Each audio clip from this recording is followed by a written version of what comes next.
Sleep is essential for our physical, mental, and emotional well being. However, for millions of people, restful sleep feels out of reach due to sleep disorders.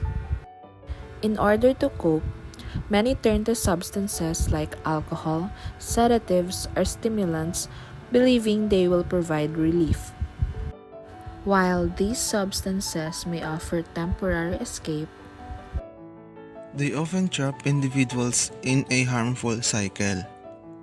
Poor sleep leads to substance abuse, which in turn worsens sleep quality and foster dependency. Over time, this cycle can take a toll on mental health, increasing anxiety, depression, and physical exhaustion, making recovery even more difficult. Let us remember that health is not luxury, it is a necessity.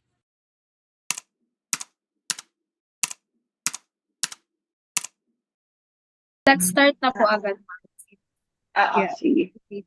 Okay. So, good day po, everyone. Before we start our interview session, I would like to formally introduce ourselves. My name is Amy Nicole Belhica, together with Ms. Chalthea Tamashiro and Mr. Cyril De Guzman. Today, we are pleased to have with us Ms. Sheila Marie Diban Harris Bulus, who is a licensed psychologist and psychometrician at Be Well Psychology Services. We are all excited to learn from her insights and experiences. So our topic will be focusing on the sleep-wake disorders and substance-related and addictive disorders. So our first question po is, how do sleep-wake disorders and substance-related and addictive disorders influence each other, and what roles does substance withdrawal play in sleep disturbances? Sleep work disorders and substance-related and alongside the addictive disorders ay may directional relationship in a biological sense. So, halimbawa, paggamit ng stimulants like ng mga cocaine and shabu, so pwede magdulot ng insomnia since yung effect ng substance problem ay pwede mag-create ng sleep problem like insomnia nga. And bukod doon, another example is yung mga depressants like alcohol, pwede mag-result din ng mga fragmented sleep or yung disrupted sleep.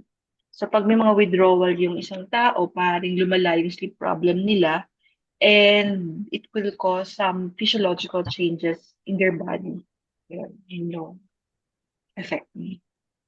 Okay, so our next po is, what are the underlying psychological and neurobiological and mechanisms linking sleep disturbances and substance use disorders? Ayan, in terms of psychological perspective, yung stress and anxiety, pwedeng related to sa substance problem. So, pwedeng ginagamit nila to because of that stress, anxiety, or vice versa minsan, na pwede magpalala din ng sleeping problem. Yun. So, parang nagko-comorbid sila or nagko-connect. Neurobiological perspective naman or the biological perspective sa paggamit ng substance, pwede magkaroon ng problem in terms of the brain chemicals like neurotransmitters na dopamine, serotonin, ayan.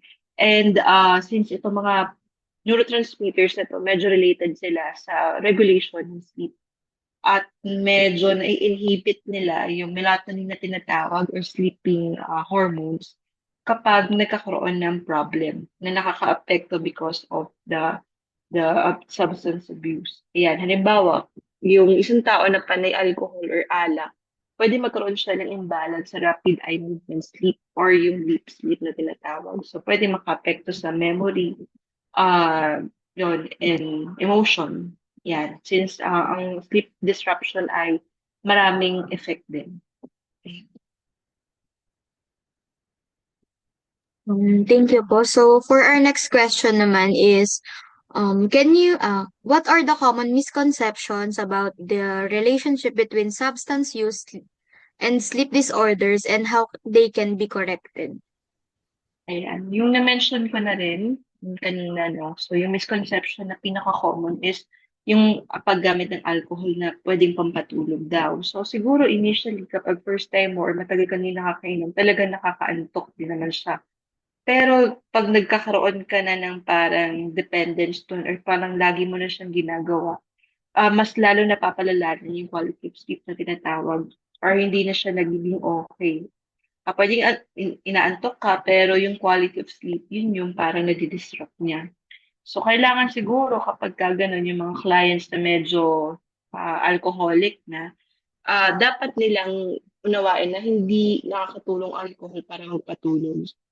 Kumbaga, mas lalo lang na napapalala yung sleeping problem nila if ever. Ayun. Thank you po. So, for our next question naman is, can you explain the diagnostic criteria for sleep-wake disorders and substance-related and addictive disorders in both DSM-5 and ICD-10 and how they overlap? Ayan. In terms of DSM-5 or Diagnostic Statistical Manual for Mental Disorders, sleep-wake ay may mga categories siya. The common is the insomnia, hypersomnia, then circadian rhythms. Ayan. So, dun sila nahahati yung sleeping problems. Sa substance-related naman, although napakadaming list nun kasi it's most of it ay yung mga name ng mga substance. Pero ang pinaka-pattern ng DSM-5 doon ay yung paggamit, yung use, yung dependence, at yung withdrawal, kung mapapansin. In terms of the ICD-10 naman, or the International Classification of Diseases, similar siya kasi dito nakuha ni DSM-5 sa ICD-10, pero syempre sa ICD-10 ay mas malawak. Dahil ito na yung ginagamit ng mga medical doctors or MDs. So, yung mga problems sa substance sa sleep, yung mga related diseases na yung nakalagay dito, na hindi na scope ng psychological and mental health. Ayan. So, yun yung overlapping so yung difference nila, if ever. Thank you po ulit. So, for our next question naman po is, what steps should be taken to ensure an accurate diagnosis when both sleep problems and substance use issues are present? Mm-mm. For the sleep problem, since sleep problem ay mas madalas na comorbid siya ng another problem. So kapag sleep problem talaga yung tutukuyin, we have to exhaust all the possible problem. Yan. Titingnan kung baka depression to, baka may substance problem. Pero kung ganon, yun yung magiging diagnosis. Para mag-sleep problem siya, dapat walang present ng depression, walang present ng substance use, walang presence ng addiction para masabi na purely sleeping problem. Halimbawa, insomnia. Ang insomnia ay because insomnia, hindi dahil may depression ka, may substance problem ka. Yan. So usually they do the sleep study yung tinatawag na merong mga nilalagay na equipment sa ulo ng participant or ng client or patient. Then titignan nila through the brain waves, the ECG na tinatawag kung ano yung nangyayari. Then for the substance tsaka sa addiction, comprehensive assessment ang common. Yan. So, kabilang dito yung mga history, psychiatric history, substance history, sleeping pattern. So, ibibigay nila yon para magkaroon ng idea yung mental health professional or the medical doctor din. So, pwede rin gumamit ng mga psychological tools, standardized tools, or mga sleep logs, substance use inventories, kung ano yung mga nagamit na lalo na kung nasa rehab. And collaborative care ng mga mental health professionals or other professionals para mas alam yung tamang diagnosis. Yeah, lalo na medyo psychological and biological yung integration ng mga problem.